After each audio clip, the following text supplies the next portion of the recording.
Many months later. Statistics and probability. What is statistics and probability? So what is statistics and probability? Probability simply like something happen.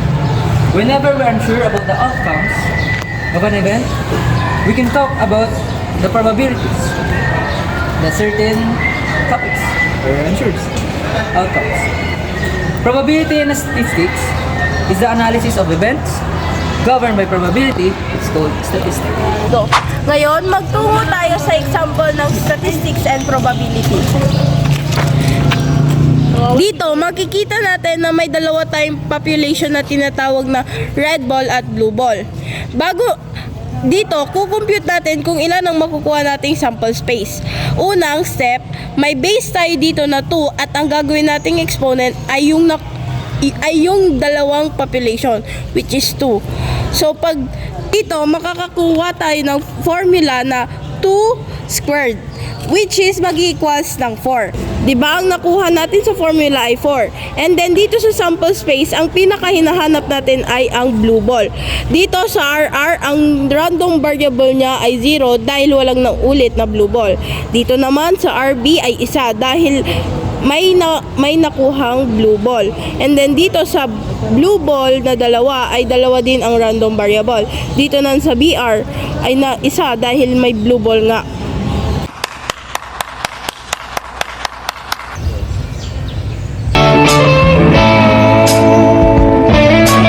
Ay, karang bibig siya lang po ako.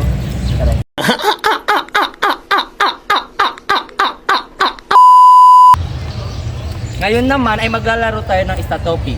Sa larong ito ay kailangan natin ng dalawang grupo at ang bawat grupo ay hindi magkakampi. Sa halip sila ay magkalaban at bawat grupo ay may isang mananalo at ang matatalo ay magtitake ng punishment. Day 2. So ngayon naman magpuproceed na tayo sa ating larong Statopi. Kasama ko ang dalawang grupo, ang Team Taro at ang Team Echo. Ano pang hinihintay nyo? Umpisa na natin! Statopi.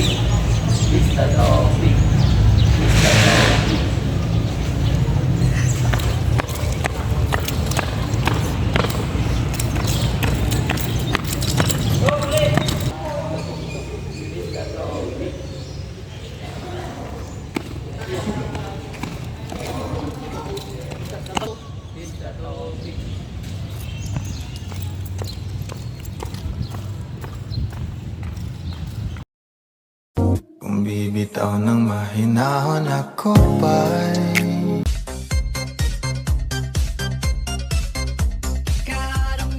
Kita naman natin sa larong ginawa nila kung sino ang nanalo at ang nanalo ay si Gab.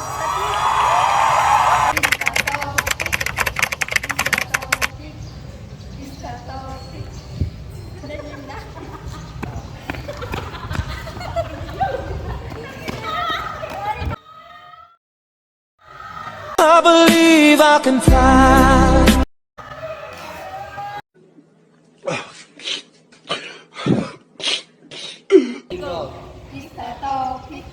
Go, dalawa kayo talo.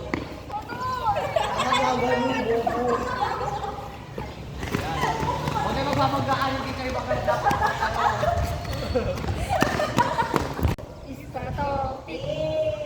talo ka na.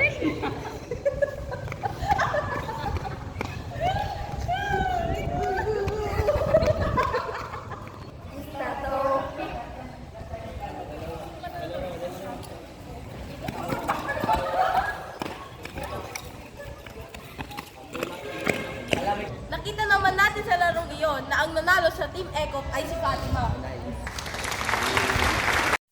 Ngayon, ipapakita natin kung paano na-connect ang topic sa statistic and probability. Dito ay may tatlo tayong sample, which is the rock, paper, and the scissor.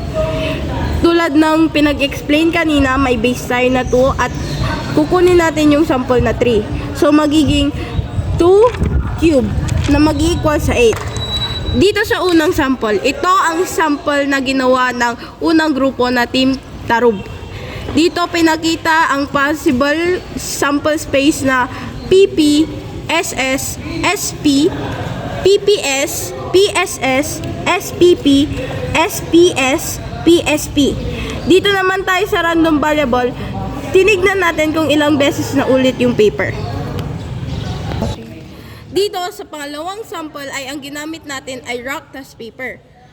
Dito makikita natin sa sample space ang RR, PP, RPP, PRR, PPR, RRP, PRP, at RPR. Yan ang nakuha nating sample space. Dito naman sa random variables, parehas din tayo ng kinuha kung ilang beses na ulit ang P or ang paper. Dahil tatlo ang kinuha nating sample space ay gumawa rin tayo ng pangatlong table. Dito naman ay ang ginamit ang rock at scissor. Dito ay walang naulit na random variables dahil hindi tayo gumamit ng paper at walang naulit na paper. So ngayon, magtungo naman tayo sa pangalawa nating laro which is ang Hep Hep Hooray. Wait lang, parang mas maganda ko yung Hep Hep Hooray gawin natin stat and prob. Bakit hindi natin gawin? Simulan na natin! Ang mechanics ng laro natin ay stat and prob. So, sa round 1 natin ay may elimination na magaganap. At sa round 2 naman, mayroong quiz. So, example muna. Okay na yan. So, umpisa na natin. Start.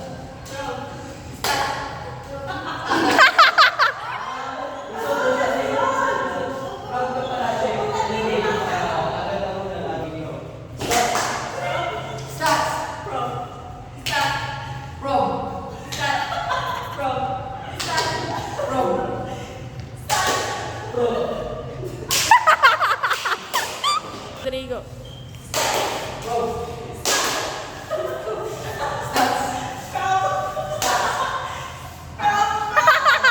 Wala na! Mabalik. Since dadalawa na lang natin ang players, babalik na din natin. Magiging prob, stat. Example muna. Prob. Stats. Prob. Stats. Prob. Stat. Prob. Stat. Prob. Stat. So, round 2 na tayo ng ating stat and prob. So, sa crystal na ito, ang matatalo ay lulusot at may eliminate. So, umpisa na natin. Stat. Prob. Stat. Prob. Stat. Prob.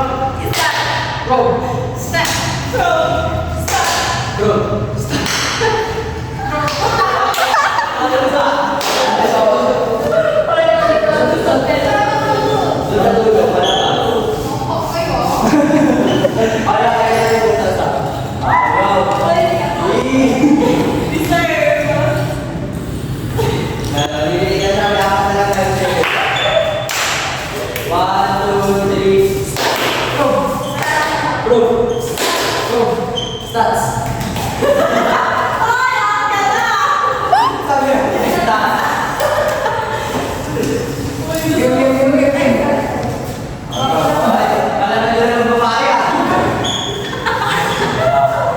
Palaban ang ating mga babae!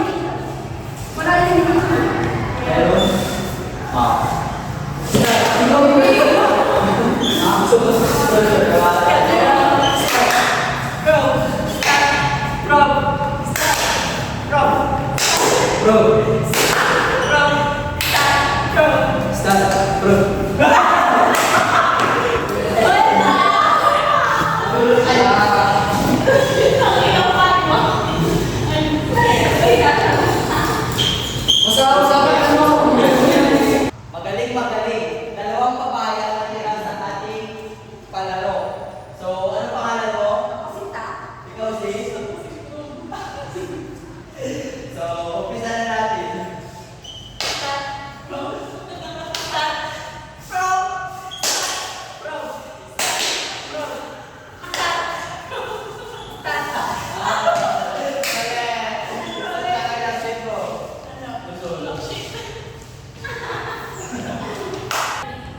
Gaya ng nasabi sa una na may punishment tayo sa una nating laro. At ang punishment natin ay ang natalo ay nilulog sa pulbo ang mukha.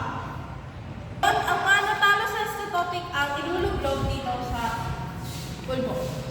Panalo sa topic sa una nating laro ay siyang magluluglog dito sa pulbo.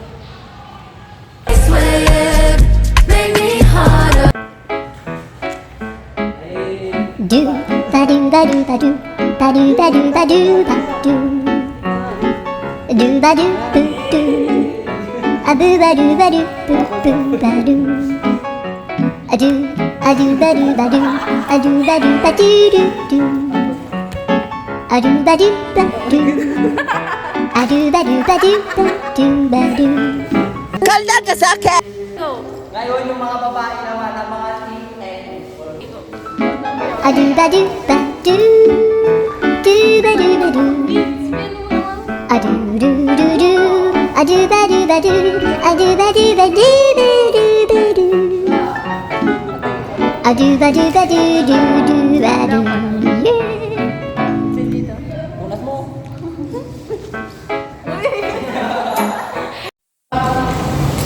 So, we are the group 2, and dyan nagtatapos ang aming probability!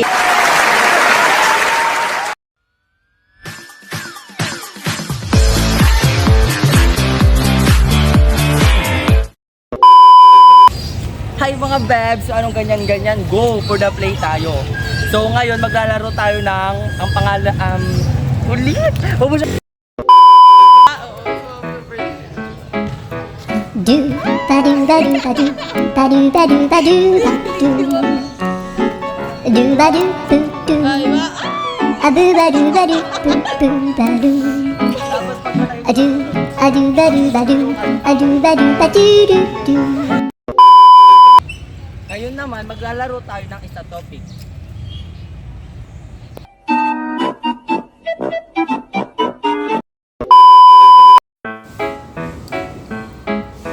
Do ba do ba do ba do ba do ba do ba do ba do do ba do boo